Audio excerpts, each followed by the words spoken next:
And we're on. Yay. And there was much rejoicing. Yay. So, for those 5 of you who might end up watching this video, because there probably won't be that many more, we have Chris O'Neill and Tom Lommel's head featured prominently. Fat lids of game designer heads. That's the name of this podcast. It's for three people. So I'm Marty Walser, otherwise known as Raging Owlbear on social media. I have Tom Lommel, very well known as the Dungeon Bastard, and just as Tom. Oh, Tom, I'm probably saying your name wrong. Is it Lommel or is it Lommel? It's Lommel. All right, it is Lommel. And he's got his Star Wars hat on now. And Chris O'Neill of Ninth Level Games, best known for Kobolds Ate My Babies, but also just recently finished another Kickstarter. And let's see, Tragedies of Middle School is going to be coming out officially, fall? We don't know. It's going to the printer soon. Soonish. Sooner. That's good enough for me. All right, and again, for those 5 of you people that might actually watch this video, I'm doing this simply because I don't have enough Star Wars nerd friends, and I wanted to talk about Star Wars because it's Star Wars, and that's what geeks do. I super don't get that you don't have enough Star Wars nerd friends. It's the easiest nerdery to find. You would think so. Actually, several of my D&D players are probably pretty hardcore Star Wars. It's way harder to find a D&D player than it is to find a Star Wars nerd. I guess they're just not into I want to just talk about the movies and talk about stuff, and they're like, yeah, whatever. Which part of Star Wars do they want to talk about that doesn't include the movies? They strictly want to talk about merchandising and contract rights between ILM and non-Star Wars companies. Pretty much. No. All of your Star Wars friends are just John Williams fanboys. That's it. Just strictly. No, that's strictly in it for the music. Yeah. Well, what I think may be happening is that whatever I say, they're probably just going to agree with me, and I don't want that. I want people to say, "No, you're wrong," and get into those meaningless internet nerd fights. Oh man, Star Wars is built on them. Yes, it is. So obviously, The Last Jedi was a point of contention amongst some nerds. We had a lot of debate amongst my circle of nerds about, what is the most toxic and ridiculous fandom? Because people kept being like, Star Wars fans are the worst. And it's like, no. Doctor Who fans are like way worse as a gigantic, ridiculous Doctor Who fan. We all agreed that the worst fans are Steven Universe fans. It's easy. They'll murder you. They'll stab you in a back alley over opinions. So, I feel like there's a certain brand of anime fandom that is not healthy. there may be more than one unhealthy anime fan. You mean it involves like octopuses and whatnot? Not even that. My wife and I went to Little Tokyo a couple weekends ago because I was looking for some action figures for my D&D game, and so we went into a place that specialized in anime stuff. There's like 2 stores there. One of them is like all Gundam models, and one of them is all anime maquettes and whatnot. And enjoy those on whatever level you particularly enjoy them. But there is a segment of fandom that some of those toys are catering to that feels like it's not necessarily a great expression of your lifestyle. Gundam figurines are part of the Illuminati because there's too many shops that sell Gundam figurines, and there's not that many people that actually like Gundam. It's all money. It's all money laundering scheme. It's all money laundering. Like you go in and you're like, I'll spend $700 on this Gundam figurine, and that's like, give me Give me 8 Bitcoin and 3,000 pounds of heroin. Well, we went off the rail. There's a certain element to fandom, which is like as Star Wars kind of became mainstream and sort of took that over, and as all of these things that maybe in our youth was more of like a corner case edge kind of thing, like people who want to label themselves as like, no, I'm hardcore into something really esoteric, they get pushed into that stuff, right? Like they go like, okay, well, I only watch the Japanese stuff. I never watch it dubbed. I only watch these, bootlegs that I can get online. I think there's. Yeah, it's the hipster version of fandom. They have a certain tribe that they feel special belonging to, and if that tribe expands too far, they're no longer special. I think that's called humanity, to be honest. Well, no, and you are absolutely right on that one. Yeah, I think it is a little bit human nature, but you definitely want to be like, dude, I was there, man. First edition, white box. Right. I will admit, like, I have a certain amount of like popularity allergy. When Lost came on and got super big, I was like, nope, not interested. No, I don't want to be like everybody else and talk about Lost like everybody. I'm not gonna get into it. And it was the same way with like back in the day when Twin Peaks came out. I was like, nope, not gonna get into it.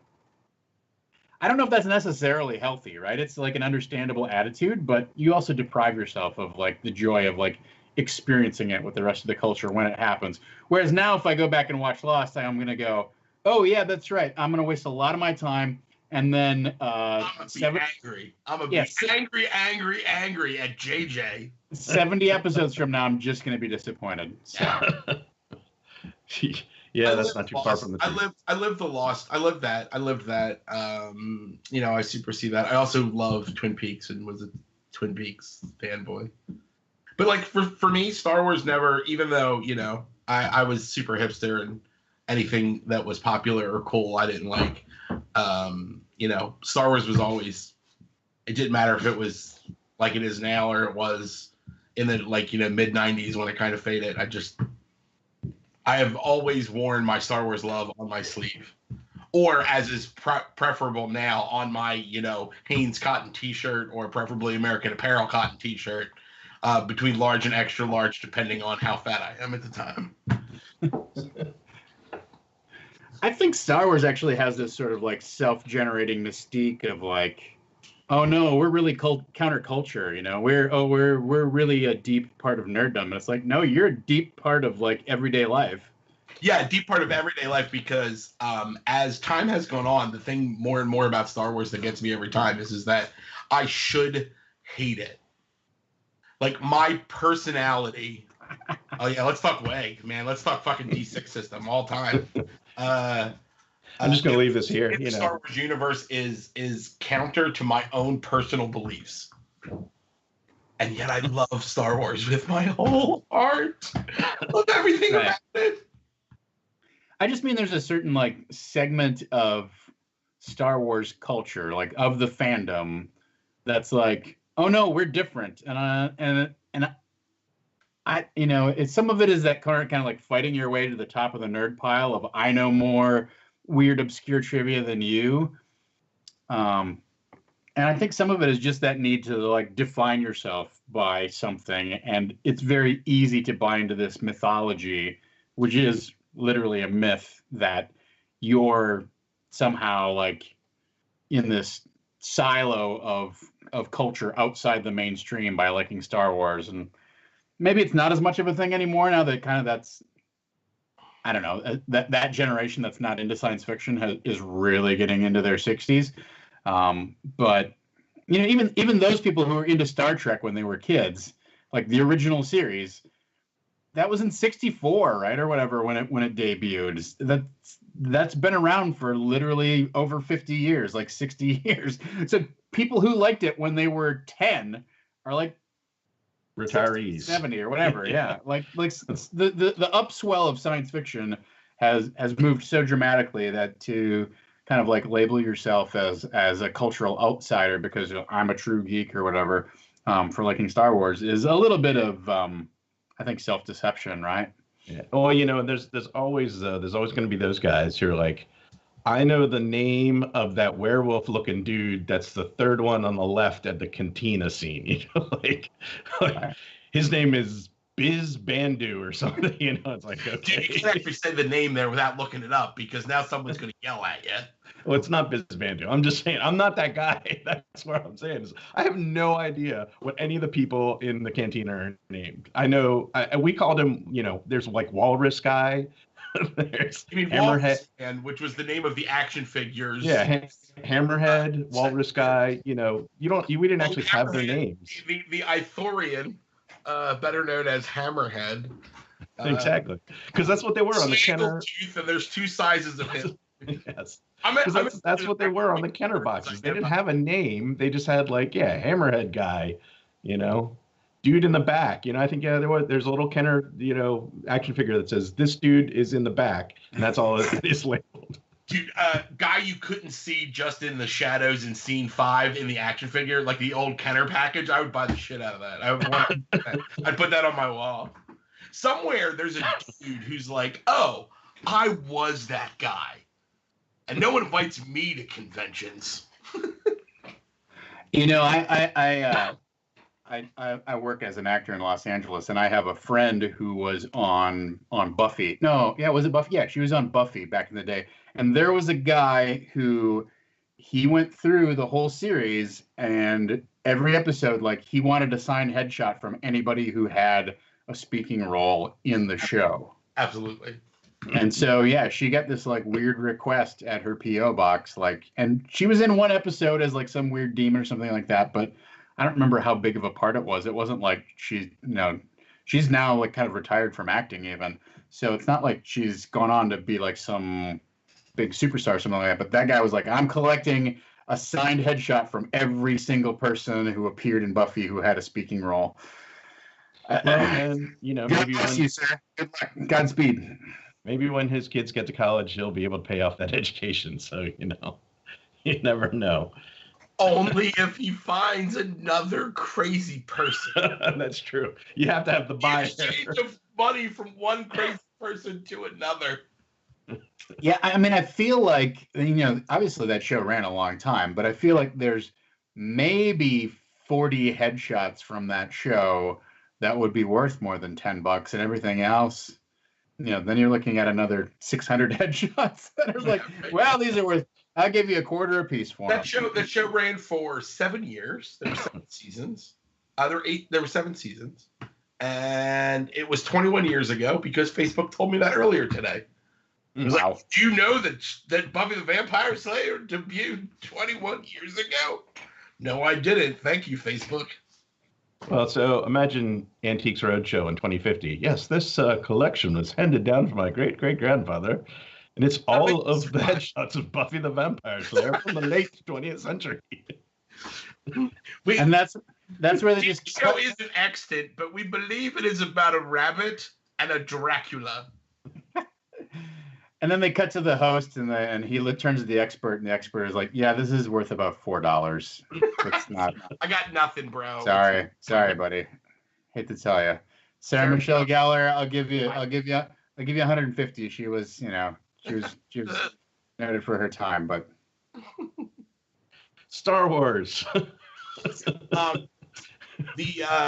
So on a weird, Star Wars note, this is a good story about the obscure, the person behind the mask. So we were at Origins in the late 90s, and Jeremy Bulloch was at Origins, and Jeremy Bulloch played Boba Fett, the original Boba Fett, and the original voice of Boba Fett.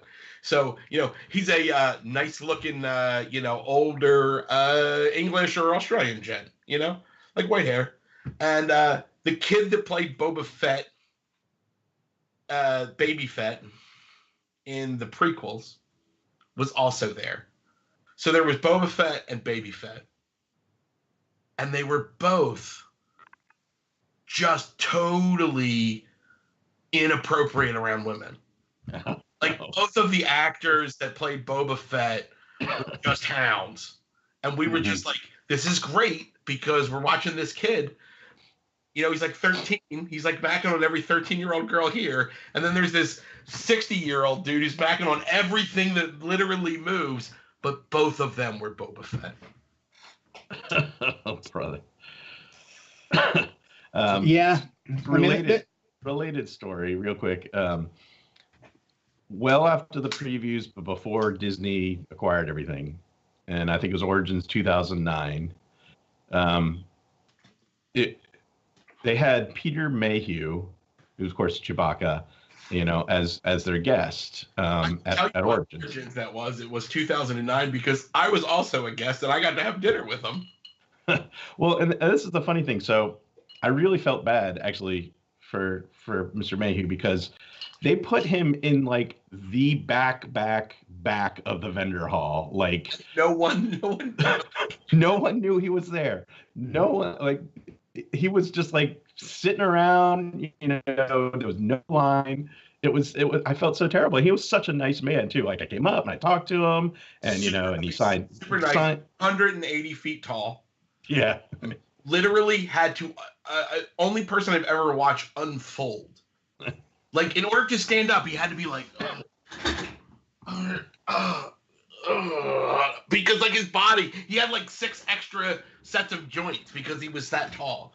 And of course, all of his joints were broken because he's 7,000 feet tall. Yeah.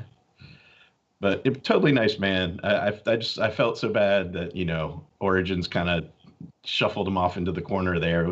He really should have been just, like, right up front. But, you know, who knows? He got popular later because then, you know, Disney bought everything and they're like, okay, let's revitalize the franchise. Except, you know, I mean, he got a raw deal. Yeah, no, I'm sure. Not quite. I haven't seen the documentary about David Prowse. There's like a documentary about David Prowse. He's another guy that got the shaft. The actor that played Darth Vader. Darth Vader, yeah. Again, another like 7 foot tall British guy that if you actually hear his regular voice, he's like, Luke, I'm your father. You're like, oh, that's not right. Hey, where are the plans to the Death Star? And you're like, have you ever seen the, I think they're even on YouTube, but there's scenes where, you know, Peter Mayhew in the Chewbacca outfit is actually saying Chewbacca's lines, like saying his English lines. So they can react to them. Yeah, and so like they're in the one scene where Obi-Wan Kenobi is about to run off and turn off the power generator, and Peter Mayhew's like, "That man is mad. He's mad. He's such a mad man." You know, and it's so funny to hear Chewbacca like talking this Welsh British accent, you know, from his costume. It's crazy. So if anybody's watching this, look for those YouTube clips online because they're a joy to watch, actually, just to hear the actors talking in their regular voices before they overdub all the actual audio. In a similar vein, one of the things I think is great is that all of R2-D2's beeps and bloops are scripted lines that you don't see as an audience member. And like Chopper on the Rebels TV show is the same thing. Like, so all the writers and like, if you actually look at the scripts, like Chopper just curses all the time. He's always like, it's always like, you know, it's just filled with expletives, which is why they're always like Chopper, like, you know, but then they cover it over with blips and bloops so that they're responding correctly. I think it's great. You know, that's funny. I was thinking about one topic for talking about tonight, and because Star Wars has so many little things within the mythology that just absolutely don't make sense. So, and this is a super true. Perfect. Well, here, this is a perfect example. You're a company creating a droid that's responsible for the hyperdrive navigation on your ship. Let's not make him speak English. Let's have him speak in some beep beep sounds that your customers are going to have to learn that foreign tongue in order to communicate with their hyperdrive specialist. He's got so many plans and tools and diagrams and blueprints and cutting torches and laser welders packed inside of him. There's no room in that droid for any kind of speech module. We know this for a fact because for Princess Leia to record 7 seconds of video, she has to load an entire separate memory module into the droid. The greatest mistake that all science fiction made was how much things could be stored. Like, storage makes no sense because obviously it's all going to be easier than that. Right? It's just going to be easier. Well, I mean, everybody missed the cell phone. Everybody missed the thumb drive. In original Star Trek, they had like little solid state like cubes to stick in things that had data on it, but they had like 1 page of data. Like, you know, and in Star Wars, there's no data. Like, everything has to be stored on like a cylinder. You know, they have an entire planet to store the Death Star plans. Yeah. Well, they only had, you know, those read-write CD-ROMs that could only store like, you know, 400 megs on them. I'm trying to look. Johnny Mnemonic was in. Let's see. I don't want the film. I want the book. I want the book. Come on, people. The novella. William Gibson, the fabled William Gibson novella. Yeah, it's from. To do with isn't it about like mostly about dolphins, if I remember Johnny Mnemonic correctly. Yeah, it's a big part of it, right? But I'm trying to remember how much it was written in '81. I'm trying to remember how much he's a he could put in his head. Yeah, he's a data trafficker, and he basically sectioned off part of his brain so that it could be overwritten like a computer. And I don't remember how much. It's like laughably small. Like 3K. Not quite that bad, but I want to say that it's something like he can a 500-page Word doc. Like he stores like 2 gigabytes in his head. I don't even know if it's that much. I want to say it's like 60. I'm trying to find the. If you start typing Johnny Mnemonic into Google, it says Johnny Mnemonic dolphin. Yeah. Important. Storage space. Storage capacity. There. He had a storage capacity of 80 gigabytes. 80? Yep. Wow. All right. Well, that's not a bad, guess for 1981. Well, yeah, what's super crazy is that Google just answered that question for me. It's like a little Google pop-out. It's like, Johnny Mnemonic storage capacity, 80 gigabytes. That's fascinating. Johnny, the information exceeds his current memory capacity of 80 gigabytes. At least that's not too bad. So, a USB stick, a small one, but a USB stick. What kind of USB sticks are you buying, dude? I have one that's 128, gig. but I have a 64 gig one. Yeah, that's not as much as 80. It's not far off, though. I mean, can't you get a USB stick in almost up to like 250 now? It's like ridiculous. I got a 128 for like $40, 128 gigs. But the most common ones that you can get are like 32 or 64. Yeah. So you might have to buy 3 USB sticks to be one Johnny Mnemonic. Okay. What a great unit of measurement. The USB stick. It's like a half Johnny Mnemonic. It's a half a can. Half a mnemonic, mnemonic, whatever his freaking name is. I just bought a hard drive today. That's 3 Johnny Mnemonics. Really funny. Star Wars. Hey, man. So. Ask a question. Okay, Star Wars. Oh, okay. So here's one of the things I wanted to talk about, and I'm going to try to stir up some controversy here for the Star Wars nerds. For that one guy who's watching, he's like, "You guys are idiots," because we are, and we know it, but we don't care. I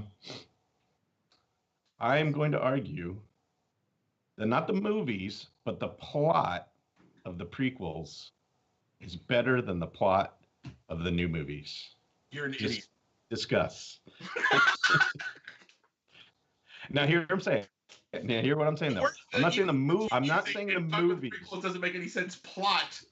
You mean the trade embargo? Hold on.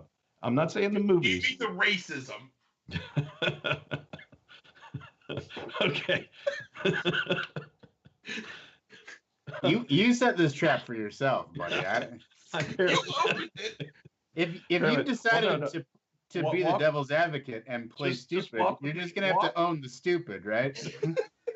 Walk with me for a moment down this pathway, just for a moment. Okay. Well, and here's the thing. There was a missed opportunity that Lucas should have grabbed onto. He did not, because the prequels should have been about the rise of Palpatine, not Vader. Because if you think about it, Palpatine's all his machinations going on in the background would have made a great villain arc about him coming to power. And the Vader stuff they could have just kind of put on the side, or have as a secondary plot. But if he had focused more on the rise of the Emperor and the rise of the Empire, I was always greatly disappointed in the prequels in the fact that they had an opportunity to make something that was about like, why did Anakin Skywalker? Because in the movies, I don't like Anakin Skywalker. He's a douchebag. But if you watch Clone Wars, they make an interesting character out of him. Clone Wars is actually really, really good, and I love the clones, and I love Anakin in that, and he's still a douchebag, but he's a lovable douchebag. And there was an opportunity for it to be about, and I think this is what in whatever thing that is the Lucas mind where he thought he was going, which was really like, this is this important tragedy about a man who falls in love and then destroys a universe because of his love affair, right? That's a far more interesting story than the rise of a douchey white dude with fucking laser fingers. Palpatine. And if my friend Luke is out there listening to this, it's like ultimate power. He loves Palpatine, and he's just such a. I don't think he's a great character. I don't, I don't care. I want it to be, hey, I love this girl. I'm gonna go kill all the Jedi because they won't let me love her. Right? That's a far more interesting story to me. I think the fundamental issue there is. Lucas has always looked at these films through the lens of, I want to tell a story that kids can get invested in and relate to, and it fires their imagination. It gets them excited about space and storytelling and being heroes and whatnot. And so he saw this opportunity with the first prequel to let's make our hero a kid. And that was the tragic error there. I agree. That you don't want to see a little kid who is the anointed one just go up into space and crash into the space station and just start spinning around and shooting stuff and destroying it, because it makes your villains laughable.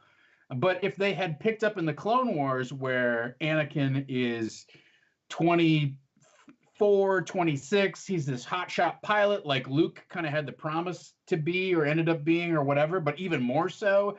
And then you see him fall from grace in pursuit of, of love and all this, kind of being seduced by the dark side. That's interesting. But by the time we got around to that piece of it, he was not a likable character.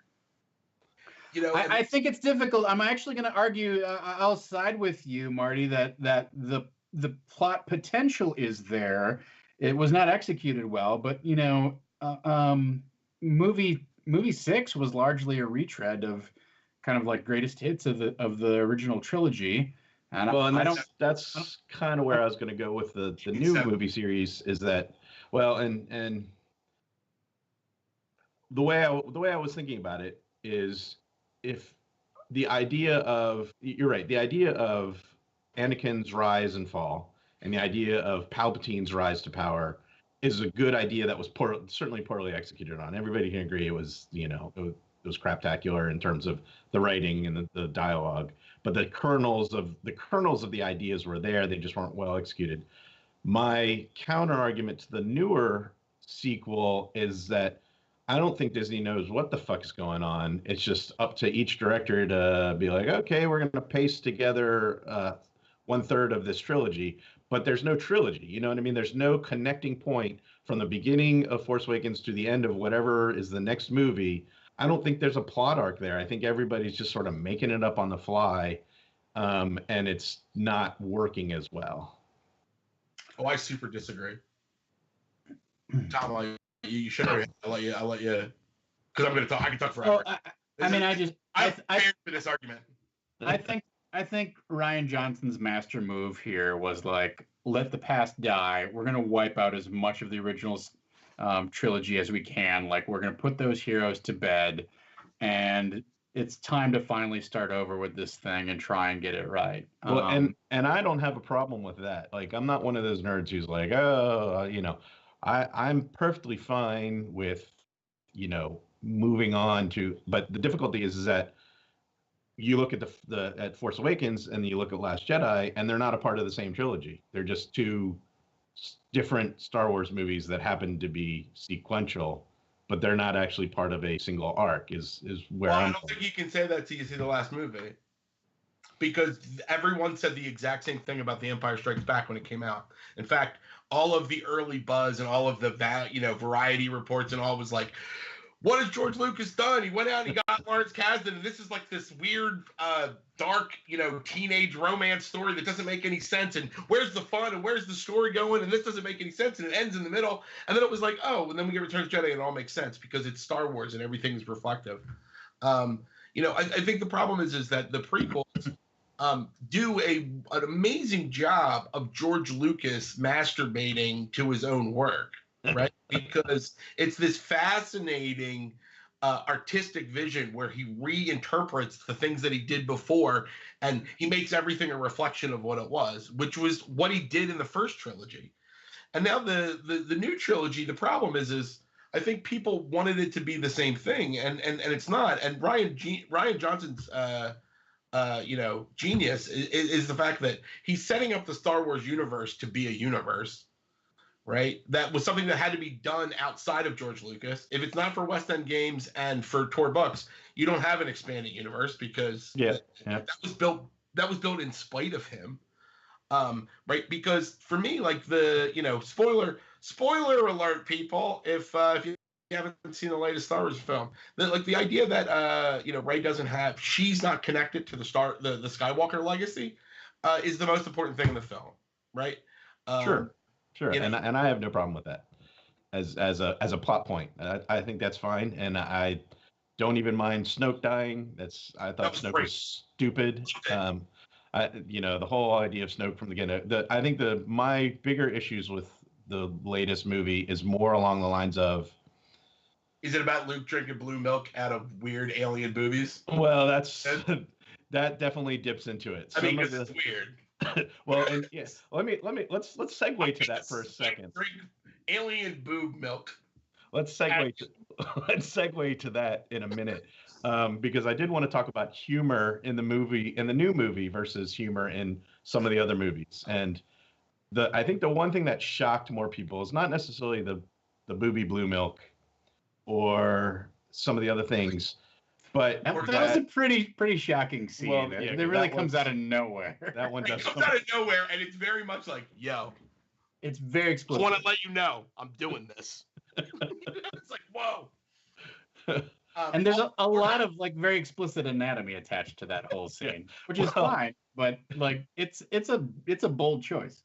And just to quickly note, I said this to Chris earlier, but for anybody who might be watching, if you haven't watched the How It Should Have Ended for Last Jedi, which is the little cartoon that they do where they make fun of all the little plot holes in the movies, the one for Last Jedi is, crying funny. Like, you laughing so hard, you're crying. It's so good because it goes and it's like, it sees everyone's point of view. It's like, oh, but that could have, but maybe it didn't. I don't know. I have no idea what's going on. It's great. Getting back to the humor part, what I think, the problem I had with the humor in the movie was not that Star Wars movies don't have humor, because they do. The problem I had was all the humor, all the big punchlines broke the fourth wall for me. They were meta humor about Star Wars and not humor of the characters themselves. So, if you have Leia saying, "Hey, you're a scruffy-looking nerf herder, blah blah blah," and it's just in this long line of insults, and his reaction is, "Who's scruffy-looking?" That's kind of a funny, reaction from him as a character. But when you have the steam irons coming in like a spaceship, which was a funny gag, but again, it was a gag, and it was a meta gag about Star Wars movies and about science fiction movies. It wasn't a natural piece of humor that would fit within the flow of the characters. And I saw every bit of humor in The Last Jedi as being that way, is that it was Ryan Johnson kind of going like, "See what I did there? See what I did there?" Mm-hmm. At the camera, instead of just letting it sort of flow naturally from the characters. Well, and I think another example of that is when Rey is having one of her, Force vision meetings, and he's got his shirt off, and she's like, can you not do that right now? And it's a natural reaction for the character, but it's also just sort of it's putting the words of the audience into the character's mouth in a way that's very straightforward, like just a little too on the nose, right? Well, and none of us want to be having this experience now. And it's in the if Tom, if you haven't seen How It Should Have Ended, it's Kylo sitting on the toilet with a newspaper. Yeah. The best joke in Last Jedi is the porgs playing with the lightsaber and then Chewie's eating a porg. That's the best joke. That's a great joke. No, those are pretty good. Yeah, those are pretty good. Yeah, so that's humor's the toughest thing to do, right? Because George Lucas attempted to put his humor. So there's a bunch of R2D2 humor in A New Hope. That's great because it was 1977, right? So like they were kind of like reference jokes to the fact that this was like a pulp that you would see, and it was the kind of jokes that Laurel and Hardy would do. Like they're literally Laurel and Hardy. So that kind of stuff comes across and it's kind of funny. Or the flippancy of Princess Leia in A New Hope in 1977 is hysterical, right? It's like, oh man, you're a cool dame, like they're all like, that's the kind of joke that's going on. I think Force Awakens and Last Jedi are films of now, and they do have the weird things. I can understand that. I that's at least a criticism that I can 100% understand. I don't personally feel it, but I think it's completely valid that the humor sounds off to a lot of people. Again, except for porgs with lightsabers, because everyone should think that's funny. Because that's a good gag. Cute animals hitting each other with swords of a more civilized age. That's the baseline of comedy. I think it does come back to asking ourselves, like, what is really the audience for these movies? Like, we saw them as kids, and then we grew up to become, more critically thinking adults. But, is the audience still kids, and we just somehow have dragged it into our own kind of like, adult life with us? Like I look back at how they added belches to the Sarlacc pit, right? And I go, well, that's a dumb gag that didn't need to be in there. But if I was 10 years old watching that in the theater, I probably would have thought that was hysterical. Especially because of all the farts and belches that are in the prequels. Because obviously that is the height of funny. George Lucas knows his funny, and his funny is big tongues, stepping on tongues, and belching and farting and eating little frogs. Can you eat a frog for me? That's funny. Guy's not funny. He's not funny. I think kind of what it comes down to is Star Wars started as just this kind of like goofy epic space fantasy, space opera type of movie that happened to appeal to kids. And I think Lucas decided, oh yeah, let's definitely make this appeal to kids, but then didn't know how to go about that, right? Like that's actually George Lucas that was making Star Wars thought he was making an edgy anti-war film, that was nostalgic for his childhood and the things that he liked. And it was about racing cars, and it was about being fucking cool and being very, anti anti-government. And I think you're right. That's why he stepped away in The Empire Strikes Back, right? And Lawrence Kasdan, forwards, and you get a totally different experience. And then everybody was like, "Oh my God, this thing is important and really important." So George Lucas was like, "This is what I meant to do all along." And then he made Return of the Jedi, which can burn with the rest of them. Now, I guess the question is, do you think, given the track record that Abrams has with properties, being Star Trek and Force Awakens, that what we might see in the final movie, though, is going to, again, create a weird off-ramp from what maybe Rian Johnson was trying to establish going forward? Because, who's to say Abrams isn't going to be like, hey, maybe Ridley's parentage is really important. Maybe they're not going to do that. They're not going to do that. I mean, I think there's enough evidence to show that. Rian Johnson went to J.J. Abrams before The Force Awakens was done and said, like, hey, there was going to be a different ending to The Force Awakens, where she hands over and then Luke talks about what's going on. And Rian Johnson was like, can you not do that? Right? Because what I want to do is this thing. And that was part of the story. And I think the Disney is allowing the directors a lot of leeway. But at the same time, Kathleen Kennedy and the story group and Pablo, what's Pablo's name?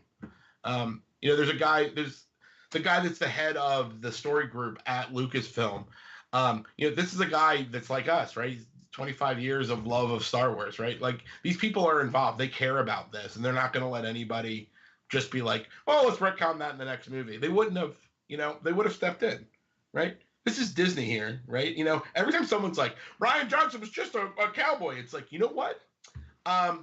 Those dudes cowboyed on Solo, and Kathleen came in and went, you're out.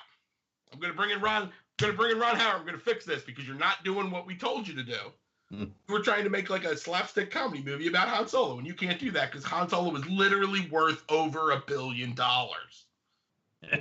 My $1 billion, not your $1 billion. We're going to go make some Han Solo stuff. If everybody think Han Solo is if he's a douche, but not a cool douche. Also, I super want Donald Glover's outfit in Solo. That's going to be, I'm going to live in those clothes in the future. It's going to be me in the bright yellow with a half cape and a cool robot. That's what I want.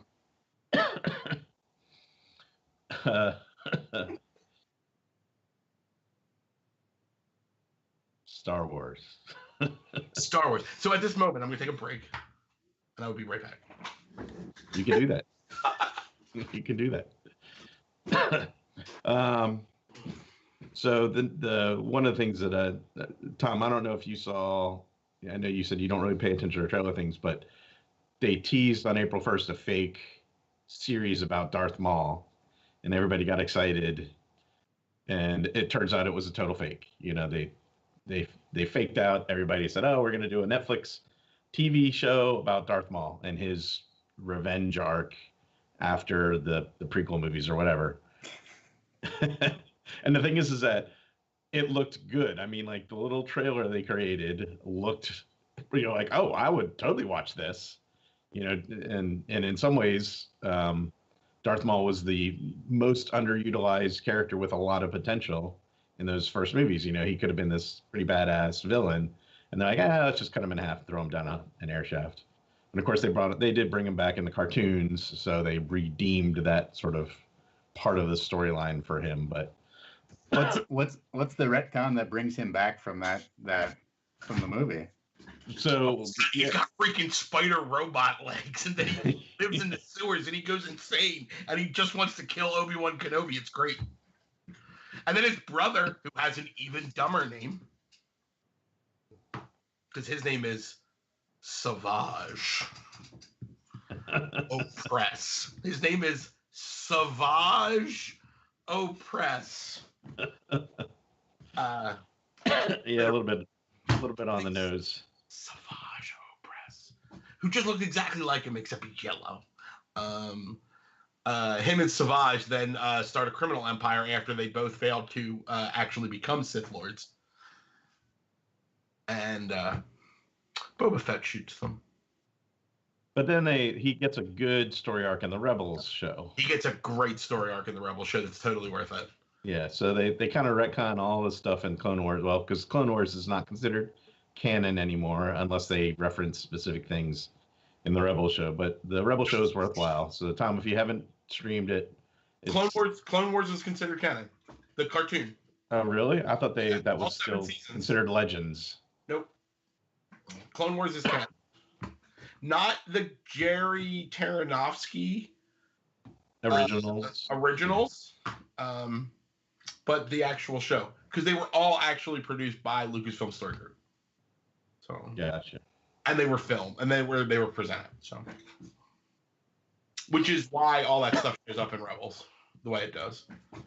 Very specific. Rebels is great. If you haven't seen Rebels, have you seen Rebels, Tom? I have not. No. Rebels is great, and it's not even a huge commitment. Like Clone Wars is a big commitment because you're like, you want to watch 7 seasons of a cartoon that occurs between episodes 2 and 3. I think you're a crazy person. Though it's good. It's actually great. Rebels is 3 seasons. It's super tight, 20-minute episodes, and the characters are really interesting, and it's all being, you know, it all leads up to Rogue One. It's very cool. There's some really neat stuff. And Obi-Wan and Darth Maul's lightsaber battle is the best. It's the best. It's the best. It's so good. Yep. So good. It makes up for a lot of things. Yeah, I mean, I think they did a good job with Rebels overall. I mean, there was a couple threads in Clone Wars and Rebels which I thought would annoy me, and that was young sidekick who's going to be totally annoying. Which in the beginning I felt they were both a little bit, but then they sort of redeemed that idea of the annoying Padawan, and they at least grew those characters appropriately towards the end of both of their respective series. Ahsoka Tano is a great character, and Ezra Bridger is a neat character. Which brings me actually to another note that I had is, why are all the goddamn Jedis hiding everywhere? Because, you know, you think about it, Yoda goes into hiding, Kenobi goes into hiding. According to the Rebels series, that means Ahsoka was in hiding during the whole war because, you know, she survives. Oh, sorry, spoiler alert. Spoiler alert. She's also not a Jedi. If we're going to be nerdy about it. No, you're right. She's not a Jedi. She's not a Jedi. She just has force powers and was trained as a Jedi and has lightsabers and kicks total ass. But she's not a Jedi. But anyway. That hurt Tom's head. Tom's like, I don't understand that. That doesn't make sense. No, I was just thinking about why would they all be in hiding, and I feel like, you know, as much as we want to lionize these characters and what they can do with the Force, you know, if you had 700 stormtroopers you send on one of these guys, they would kill 500 of them, but they would still get captured, right? I think there's something that's very interesting about new canon versus old EU, right? So do you remember the was it called Dark Empire? You mean the one where Timothy Zahn wrote, or no, that's Heir to the Empire. The Dark Horse comics, which I have somewhere. I think I actually have them too, but ironically. You know, and they're showing you they're like the stuff that takes place, like, you know, the first hint of the extended universe, and in it Luke is like omnipotent, right? He uses Jedi battle meditation to like drop star destroyers out of the sky, you know, and it's like, oh well, if the Jedis are gods, then all of the things that happened in the prequels just couldn't have happened, right? But they're not, right? Like, so if anything, it's really reduced their power level. And now in the new canon, they have all this stuff, and they're still really powerful, but not to that level, except Vader. Like, the whole point is that, you know, Vader really is that powerful. That's why they're all so afraid of him. The Vader comic by Marvel, which is a great read, the new Vader comic, there's one where you know, he's standing on this plane, and like three regiments of rebel troops like have him in a crossfire, and, you know, they're like, you know, throw down your weapons and surrender, and he's like, all I see before me are dead men, and then he just murders them because they're shooting him with lasers. He's like boop boop boop boop, and then it's like, oh, rip your X-wings out of the sky.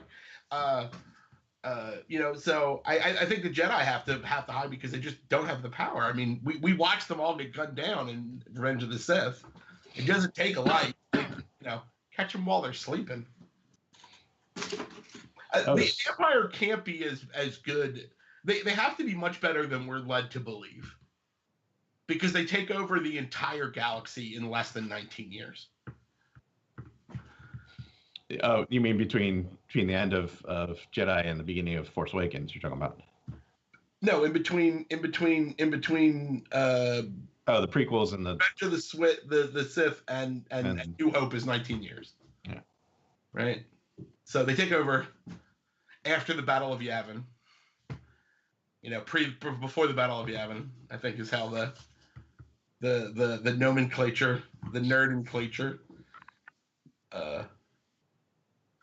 So I think when you're dealing with like they're really kind of like 4-color comic kind of like archetypes of like, these are our heroes, these are our villains, and so I don't know. I find it, it's an interesting thought experiment, but I try not to read too much stuff into like, okay, what would actually have to happen in order for them to take over the galaxy? It's like one of the problems that I have with the Star Wars universe is that it is, even in the most recent movie, it's essentially sort of static, where the Empire is the main obstacle, is the main enemy to overcome, and there's the plucky rebels. And even when the rebels triumph at the end of sort of like each of these story beats, they're still the plucky underdog, right?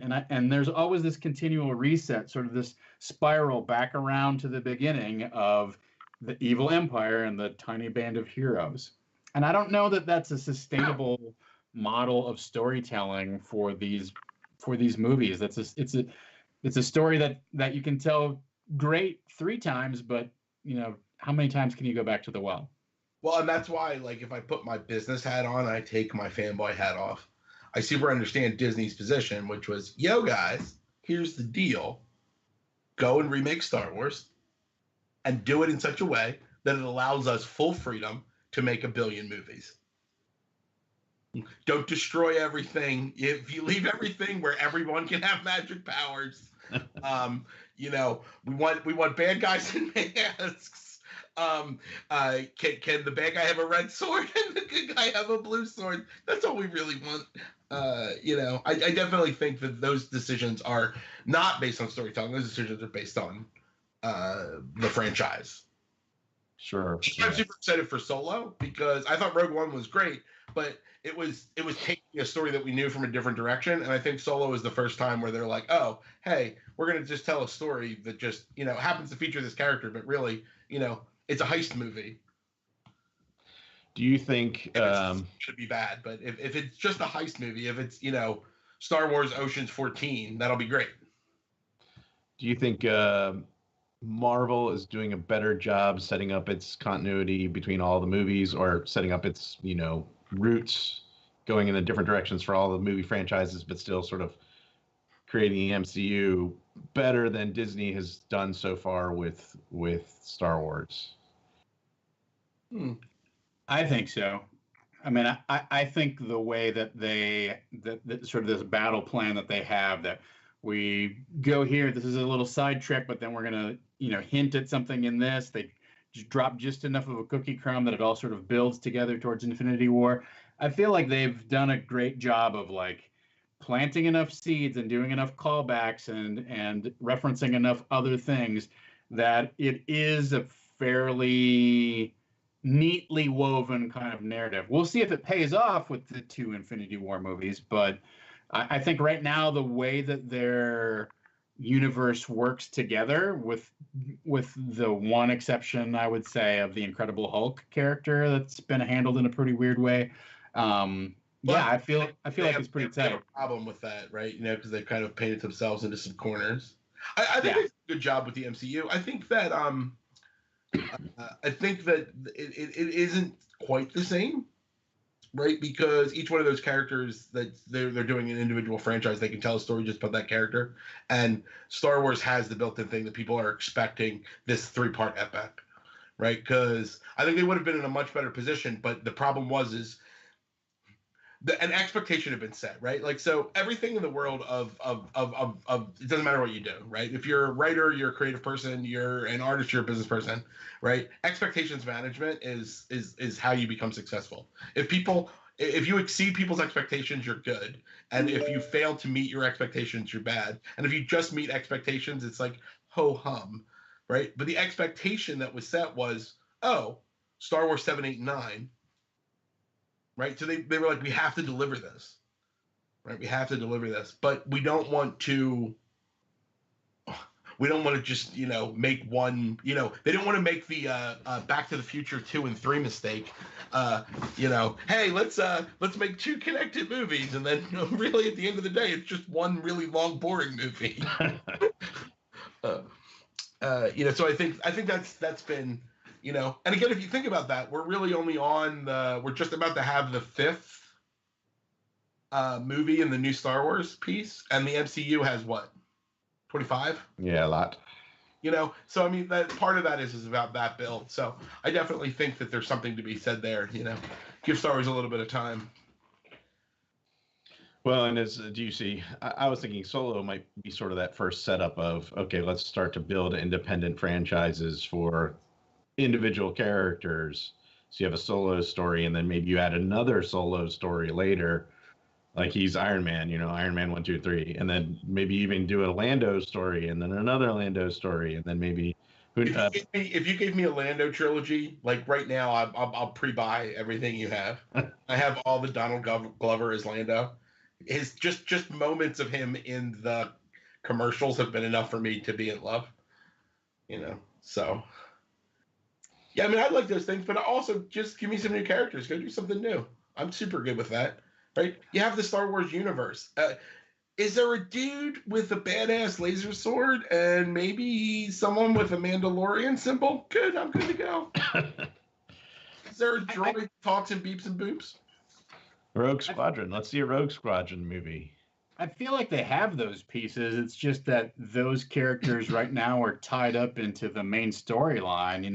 I think, Poe Dameron is this amazing, engaging kind of Han Solo type of figure, but he's stuck in the main continuity, right? Like what they need to do is they set these characters up and established them. And I think the next movie, if they're really shrewd about it, shatters the whole thing, and they go off and do their own deal and have their own adventures. I think the problem with a Han Solo movie or a Boba Fett movie or whatever is, what the natural conclusion of that is going to be. And if there's one thing that honestly drives me nuts in the current trilogy that we're in, it's all of the fan service going back to the original trilogy, right? It's like I saw it. I've seen the movie 35 times. Yeah, I don't need to know that, like, oh, that's the guy who's wanted on 3 systems. Like, that doesn't do anything for me. It's just it's kind of a masturbatory kind of nod to something that everybody knows about. It's an in joke that literally everybody in the theater gets. It's designed to make you feel special for knowing that, but it's not so special that anybody actually is special for knowing that. Unless you actually know that his name is Dr. Avazian. And then you get to actually nerd out him and Walrus Man. Ponda Baba, as they call the Walrus Man.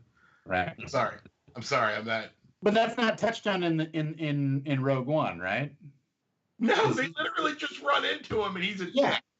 Yeah, exactly. It doesn't like if you want to explore his character, like, okay, that's fine, and touch on it in a meaningful way. But he basically says kind of the same thing that he said in the cantina scene, and you go, all right, I don't know, literally, you're sitting there with 300 other people who are all going, ha ha, I got that. Did you? Oh yeah, you got. Of course, we all got it. All right. Okay. That wasn't an Easter egg. That was just an egg. Yeah. So I went to we were at MagFest, which is a great little show in January in the DC area. And it's like music and gaming, and it's it's kind of different than a lot of the other kind of shows, especially the D&D type RPG tabletop shows that we go to. And one of the things they had was this guy that does the entire Star Wars movies from memory, right? Like he does it with voices, and he walks around and he does it with memory. Yeah. And me and my friend Heather were sitting in the audience, and I'm literally just saying everything dead on with all of the pieces, and she's like, "You really do know it all." I'm like, "I have literally seen The Empire Strikes Back 400 times. Of course I know all the lines." Could I do it in front of a group? I don't know. But while someone else is doing it, yeah, man, it's like choral singing. Well, that was Monty Python for some of us. Yeah, there's a couple of Monty Python ones that I could probably do that too. Right.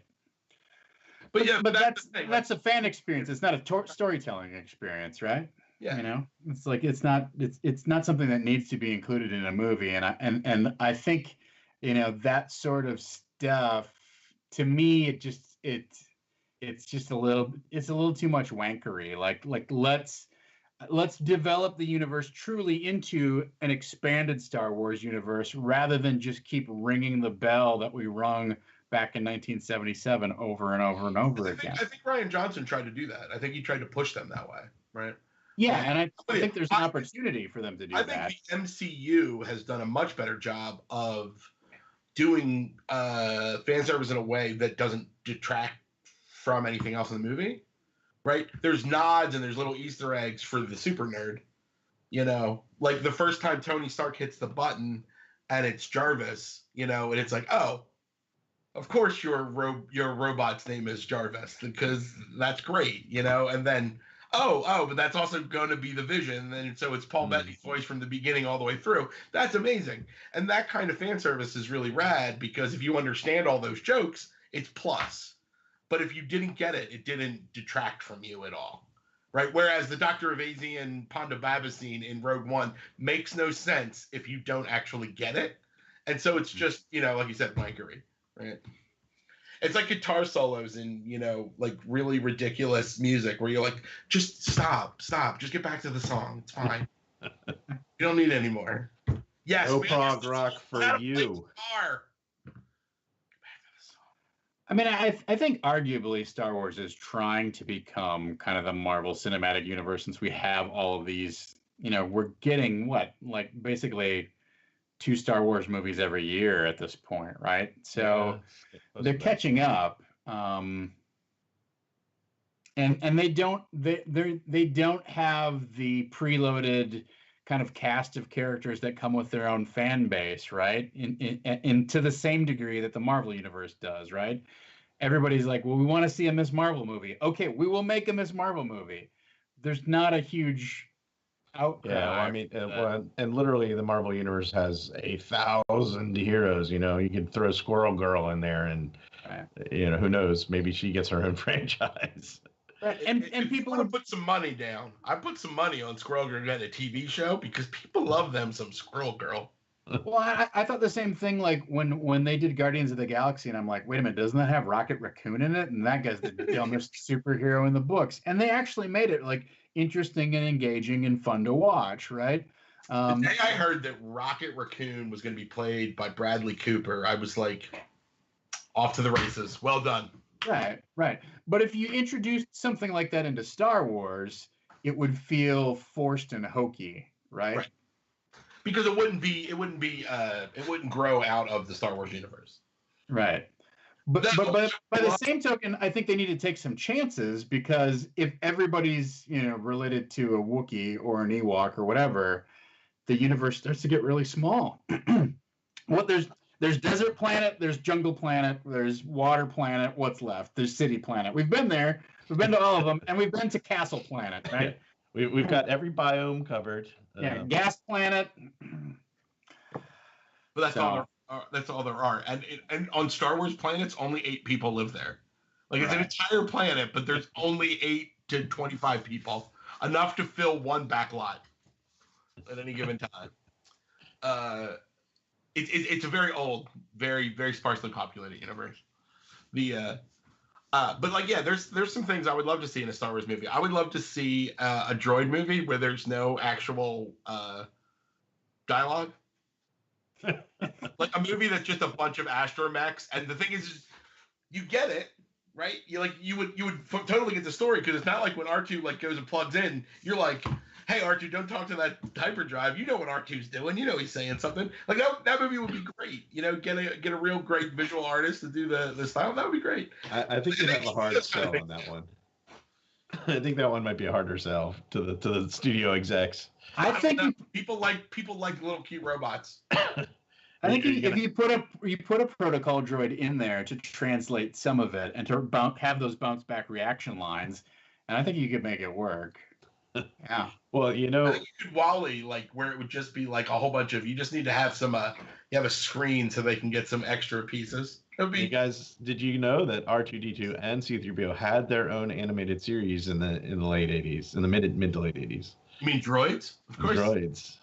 The droids is interesting in the fact that the show is horrendous, but there was a series of action figures for droids that are worth actual money, because they were the same 3 3/4 inch all canner, the whole 9 yards, but the coloring is weird. And there's actually a Boba Fett that's actually worth a whole bunch, because it's this like cheap animated color scheme. Yeah. Droids is real bad. If you get an opportunity to watch any episodes, it's real bad. I was actually thinking about, for this, I didn't do it. I couldn't do it actually. Rewatching on YouTube, the Star Wars Christmas special is out there for anybody who's truly curious. And I about 4 or 5 months ago, I decided I would try it again. I mean, I hadn't seen it since I was a child. I decided I would try it again, and I couldn't do it. I couldn't watch it to the end. I just absolutely just had to stop. It's creepy and it's weird. And I recently heard that the reason it's so bad, so bad, is, the biggest problem with that is that it's 2 fucking hours long. Right? And it's because they had so many advertisers that wanted a piece of Star Wars, that they were like, we're going to do this Christmas special, and everyone just put money up. And so they were like, okay, I guess we'll get Cloris Leachman to do a song. Well, hey guys, let's get done in summer. Why not? We have all the money in the world. No, but you know what? I do want to see B. Arthur as a cantina bartender again. I think she is that was perfect casting, Yeah, B. Arthur's pretty hard to say no to.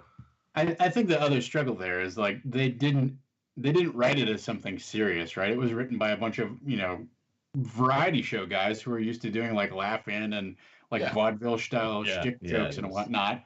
And I don't think they realized that people were going to take the movie so seriously.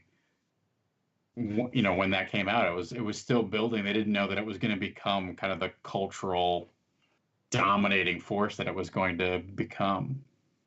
But yeah, I mean, it's a bunch of TV guys who are like, look, we just got to get our 90 minutes in, or whatever it was. Like, let's ram some joke. Wouldn't it be funny if Chewbacca's grandfather, Lumpy, was watching pornography in the living room the whole time?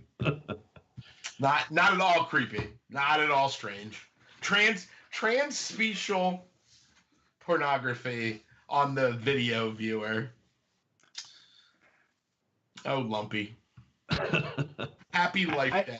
It also makes me wonder, like, what was their timeline to put this thing together? Because, like, what it reminds me of is like an Oscar. 3 to 5 days. Yeah, it reminds me of an Oscars broadcast, right? Like, they decide like 2 weeks in advance, okay, we're gonna do this thing. What are some topical jokes that we can make? Do they have Christmas, on Kashyyyk or whatever? No. Oh shit. Okay. Well, now what do we do? It's 10 guys in a writer's room who are all racking their brains about a show that they probably don't know. They're, all of the history that we're all familiar with. I love the idea, and I would super watch the movie that is those people making that movie. Yeah. I recently watched the Netflix piece that was about National Lampoons. If you watch that, Bill Hader and like everybody else that Bill Hader knows, like recently made. It's a movie. It's not a documentary, but it's about the guys that did the Harvard Lampoon and then the National Lampoon and then made all the movies, and it's hysterical. I mean, what a great! But it's about the background and the scene and what was going on behind it, and these guys' weird, what they thought was funny, what they were doing. But like the idea of this over-the-top movie of like, hey Gerald, we just got a call. We got permission to use Star Wars to make a Hollywood, make a movie for the Christmas time. Oh, how much time do we have? 3 days. Mark Hamill is coming in from Berlin. And we got that Carrie Fisher girl. Heard she likes the cocaine. Yeah. It would be one of those like tragic comic things of like you really are just watching these guys walk off. Like I'm sure almost a good portion of them were like good intentions. Oh, okay, we're going to try and make something that'll be funny and entertaining. And who cares? It's just a Christmas special. It's a one-off. And it's television in the time where it just went away. Yeah. You didn't watch the same Christmas special next year. Right. That's true. That was live. Unless it's Charlie Brown. Unless it was something where it was like animated or it was a movie or something. But like like Laughing. I guarantee you that there's 20. You know what? I was in the grand piece. I don't watch a lot of television live in the modern era. But a year ago or so, I was literally sick, and I was like laying on the couch. And like I woke up to the TV on, and there was this infomercial about the Friars Club roasts, which was a thing that existed on this. They were broadcast on the television in the 70s, and it was like a box set of the Friars Club roast, and it's like literally none of those people had any indication that in the 20 teens, people will buy and watch this thing again, because they would not have said some of the things that they said on the television. Yeah. I think you also have to take into account the fact that like most of those people are absolutely bombed, right? Doing this, like the amount of drinking going on stage. Yeah, just the amount of drinking on stage, not the amount of drugs that were going on in the backstage. Yeah. Hey man, let's do some lewds and then some poppers and then here's some coke to keep us going. Oh, and a bottle of Jack Daniels. That's great. Let's talk about Cloris Leachman to bring it all the way back around. Star Wars. Star Wars.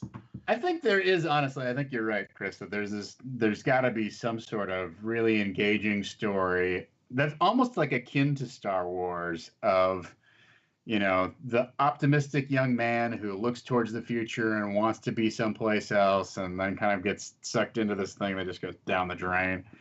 I'm loving this picture now, right? It's like they're in California, they're on, and it's like the big stirring John Williams music as he's looking at the sun. It's the Luke scene where he's got the two suns. Yeah. It hits the building and it reflects into two suns, and it's like, and then he gets like the call, There's so much you could do. You could probably actually redo the whole thing since it's just a hero's journey. You could just take Star Wars and you could plot it over it, where you have everybody show up, because when R2-D2 and C-3PO show up as the ad execs that have some notes, right? Like that'll be great, The problem is you can't map it one for one, because at the end of this movie, the Death Star shoots everything, destroys everything, destroys the rebel base. Literally what happens, because the Star Wars Christmas special is the biggest bomb of all time. I mean, it's magnificent. It reflects upon itself, as all Star Wars must do. It's as if George Lucas wrote this himself. Well, I mean, this was kind of already done, because there's that movie, The Disaster Artist, which is about that other movie, which was a disaster. I still haven't seen that, but I've never seen The Room either. Yeah, I haven't either, honestly. I think it's questionable whether The Room actually is a disaster, right? Like I happened to move to LA about the time, well, when that movie got released. When I got here in my acting class, everybody was like, because what you have to keep in mind is Tommy Wiseau, or however you pronounce his name, right? He had booked, he'd rented a theater in the Lemley Six to show his movie. It wasn't like they were like, oh, what a great movie, like let's show it. It was like he had rented one of the theaters and then was using the proceeds to keep renting the theater out, and I'm sure keeping some for himself or whatever. But he had also then commissioned and rented a billboard on like either Vine or like some street in Hollywood with his picture that said The Room, and just like his face and all kind of like his half open eyes and whatnot. And when I was in acting class, everybody was like, have you seen this thing? It is awful, and everybody is going to it. You will go to that screening, and the place is packed with celebrities because nobody can stay away from this thing. It was a cult phenomenon while it was happening for how bad it was. And I don't know that movie was ever a disaster. I think it is not what the vision that he wanted to execute, but I think it was a runaway success in terms of it being campy, corny. And the fact that he has never admitted that it wasn't exactly what he wanted to make is a testament to him as an artist and as a person. Yeah. Because the question is he just that crazy so that he doesn't know, which is possible, or is he that good of an actor that this whole thing has just been him pretending that? Well, or there's the converse where he knows that he has destroyed his own brand, so he's got to run with something. So let's just play it to the hilt and play it off as if it was all on purpose. And that's how he can revive his personal brand. I think my armchair analysis from where I sit in Los Angeles is you don't ever really get to define your own brand. Your brand defines you, and it's an intersection of what you bring to the camera and then the story that gets created around that thing, right? So, you can try to finesse your own brand to whatever it is, but the truth is that whatever media you get, whatever intellectual property you get associated with is going to shape the public's perception of you. Whatever critics start to say about you, how they report on you, that's going to start shaping what your brand is. Like, I think he was lucky to have found a brand, and whether that's who he is in real life or not is irrelevant. Like, if he is a different person in the real world, I mean, good on that guy. Good on that guy forever. That's amazing. Yeah, I mean, my personal brand is that guy that yells at game conventions. That wasn't. I didn't set out to be that. All right, so let's see if we can put a big old bow on this. I don't want to keep you guys all night. So last thought. Star Wars is bad. Star Wars is bad. Well, and let me say on record, I am not a hater of The Last Jedi. I'm not a lover of The Last Jedi. I think the disappointment was me as I kind of came out of the theater going, eh. And I think maybe that's where Star Wars equals bad. I think maybe that's good. Star Wars bad. Star Wars good. I think maybe that's why people were upset. It's not that they hated it or loved it. They were just came out of the theater and they're like, and they didn't want to be they want to be woo. But that's just my personal take. I think that's the problem with everything these days. Everybody wants everything to be the best, greatest thing of all time, and that's true. And so, speaking of which, that Star Wars equals bad in the best way. I super agree with that. D&D movie, 5 minutes, discuss. Actually, 2 minutes. 2 minutes. D&D movie, discuss. I don't know enough about it to. Well, nobody does. But honestly, working on. Their Warner Brothers is working on a new one right now. Well, so here's what I will say is that The Dragon God was awesome. Yeah. I do know some inside baseball, right? Which is that one of the producers on my old web series Dungeon Bastard helped negotiate the license for the original D&D movie that we all loathe so much.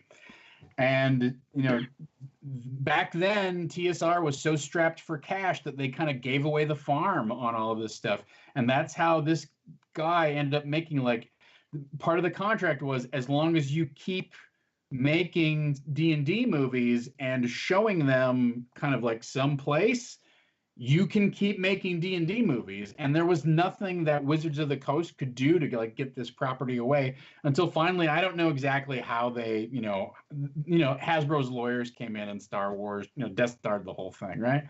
And whether they paid him out a bunch of cash or what, which is probably like, they probably just have paid him a suitcase full of money. I think they did. They just gave him a crap load of money. He probably didn't even take a suitcase. I mean, you're talking like a handbag or an attaché full of money. Oh, I think that guy is well aware of how much value the D&D brand has and how they would be able to, especially when you look at all of the other nerd fandoms that are coming up, and you look at what Marvel's doing and what Star Wars gets its reboot, and all this stuff that's going on in geek culture and how it's really becoming American culture, right?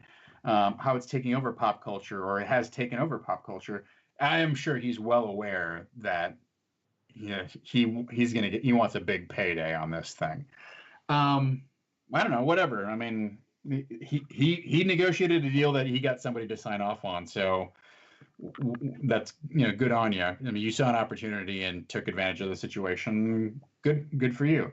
I'm interested to see what they're going to do with it at a real studio where they have real oversight and they actually can contract screenwriters who have a track record and deliver, right? Yeah, I'm curious. I'm hopeful, but I'm also skeptical. I think I would just say. My thing about Dungeons and Dragons movie is that Dungeons and Dragons, period, end of story, isn't a thing you can make a movie of unless you make it about the game, right? What do you're making a Dungeons and Dragons movie is a different thing, Are you making a movie about Elminster? Are you making Dragonlance? I think you can. I think you can take the tropes. Have a story. It's a way to make stories. So you could literally do. I mean, do you mean like let's make? I would love to see a big budget dungeon crawl movie, right? Well, and I think you could take the tropes. Rad. I would be super into that. I think you could take the tropes and turn it into something because it's fighter, wizard, holy guy, shaman, cleric, whatever you want to call it to make it more approachable to non-D&D audiences, and rogue. You get the four guys and gals together, and we're doing an adventure movie. Give them a big quest, and there you go. There's your plot arc. There's actually been a couple of independent studios that have tried to make little, small time productions. I don't know if you've seen on Amazon Prime. There's one they're pushing recently. I forget the name of it. Something like Mythica or whatever, but these guys there's like 6 Mythica movies. Yeah, and so they bootstrapped this, and it is the D&D trope. They literally in one of the movies meet in a tavern. they have the roguey guy, they have the fighty guy, they have the. If you made a big budget movie called They Met in a Tavern, I got $12 for you. I mean, look at what Vin Diesel did with Last Witch Hunter, which was basically like a D&D movie, right? I would say rather than necessarily paying a lot of attention to the 4 iconic classes, I would maybe use some of the lore as the foundation for the plot. Whether that's a Temple of Elemental Evil kind of driven scenario, or what have you. Village of Hamlet with some lich, with some fungus monsters, I'm in. Right? Tomb of Horrors, I'm in. I think D&D has bled into pop culture in a lot of different ways, but I think some of the things that are iconic about it are like some of the name artifacts, right? Obviously, you have to have a dungeon, you have to have some sort of dragon involved, but I think. I guess what makes me hopeful is, they brought Chris Perkins down to talk about like where they're at with their story development and what's going on in their world and things like that. So I think it will have some elements of what's currently going on in D&D and enough history of what has come before in D&D to actually make it engaging. I don't know. Without seeing a script, I can't tell you. Well, I mean, that'll be the big mystery. Who knows? I guess what makes me hopeful is it's not going to be a one-man show where I'm the writer, I'm the producer, I'm the director. I decide, what I can do with the budget that I've got in order to squeeze as much money as possible out of this thing. They're going to pump a lot of cash into it because it's so hot right now. Well, Jeremy Irons is looking for a job, right? I think the first thing that you do is you just rinse that entire cast right out of the lineup and just go, nope, we're not going to make people go back and look at that old movie. We're not going to put any comparisons. Yeah, absolutely not. I mean, I was just making a joke. They did that in the second and third one. There's no. Yeah. They had new. I mean, I was being funny, but Wrath of a Dragon God, it's great. It's great. Okay, Don't if you be say wrong. so. It's not Deathstalker 2, but it's still great. So. Wasn't it? And there was the other one that was crap.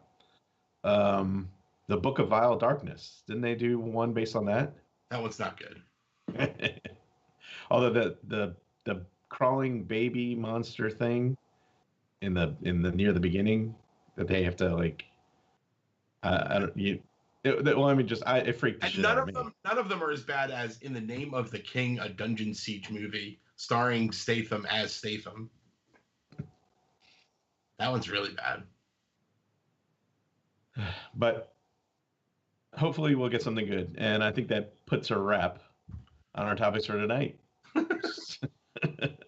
We went off the rails a few times, but it was quite an adventure. Where we're going, we don't need rails.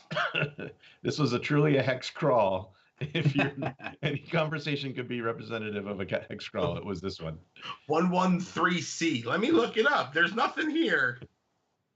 Look, sometimes when you're being chased by an Imperial Star Destroyer, you have to go into an asteroid field and just sort of bounce around and go into whatever nook holes and crannies you can until the giant monster decides to chase you out and belt you up. I just dump my cargo at the first sign and get the hell out. That's what I do. All right. Thank you. This was fun. Yes. Tom Lommel, Chris O'Neill. Tom, do you have another Iron Keep season coming up? So we just you can find me on Twitter at Dungeon Bastard. That's where all my gaming stuff is, if you are so inclined to follow me for the role-playing games chats and whatnot, and my various efforts there. We just wrapped a 15-session game of Expedition to the Barrier Peaks on Saving Throw Show. So you can find me on Twitch at Saving Throw. So we're going to take a little break here. I'm not sure how long. I think we're going to come back probably June 6th with our next round of adventure. And I'm looking at doing something, kind of old school AD&D, but not necessarily iconic in terms of the big ones that you think of. My struggle is I want to touch on those classic AD&D modules that I ran when I was a kid, but a lot of them are getting rebooted and reincorporated into the new hardbacks. Sure. And then other stream groups are doing those, and I don't want to do Tomb of Annihilation. I don't want to do Curse of Strahd. I don't want to, do Out of the Abyss. Like, why revisit the stuff that everybody's doing when I can go back and retrofit and reconfigure and remix something else out of the canon? So I don't know. I'm looking at some of the UK modules, but we will create Secret of Saltmarsh. But you know what we just ran? I just ran Curse of the Reptile God by Doug Niles. Yeah. There's a lot in there. Okay. It's got the most ridiculous named villain So if you're looking for a, her name is, oh man, what is her name? Yeah, it's real bad. But you know, my group, my buddy's son joined the group, and he was, you know, he's 11 years old, and so like it was like, hey guys, let's play a classic module for the kid, you know, and that's the one that I ran. That's a real good one. And it's definitely off people's radar right now. Yeah, I'll take a look at that one. I've been looking at some of the UK ones. I've run a couple of them, kind of brushed up to 5th edition, and it's not quite as dungeon crawly as Expedition of the Barrier Peaks was. Very like heavy dungeon. Yeah, you enter point A and fight your way out until you get to point, you know, Z, and collect as much tech as you can in between. And that's fine for, you know, a tournament module that you're going to play at a convention over the weekend, but it's not great for a 15-session campaign where you're like, okay, well, we try and find more batteries and a violet key card if we can, so that we can open this last door that we, you know. So that's what we're looking at. I don't know. I'm sure I'll make some other pop-up appearances on Saving Throw in the meantime, probably as a player, hopefully, or maybe I'll run some one-shots. I'm really a big fan of Tales from the Loop by Modifius, so I may run that, or the Mutineer Zero or something like that. I love post-apocalyptic stuff too, so I may pop up with a one-shot here and there, but in June I'm probably going to start up with a whole new set of characters, and we're going to reconfigure the cast a little bit. We have a couple people taking breaks, so I'm excited to have a little time off and then come back with something that'll probably be more like an 8-episode arc rather than, you know, Expedition of the Barrier Peaks is so big, there's so much material, and then I ended up adding so many different plot elements to it that it really kind of took us, you know, a good 8 sessions to kind of get through the meat of it. And even then we did a double-sized finale, 5.5 hours of a stream, which is way too much stream for one stream. All right, well, thank you guys both. Chris, we'll be looking forward to your release later this year, and Tom, we'll look for you on Saving Throw Show. And Sounds great. Thanks for having me. And I'm Marty Walser, the Raging Owlbear, on social media. If you made it 90 minutes into this, well, you're braver than we are. May the Force live long and prosper. There you go. All right, hasta la vista.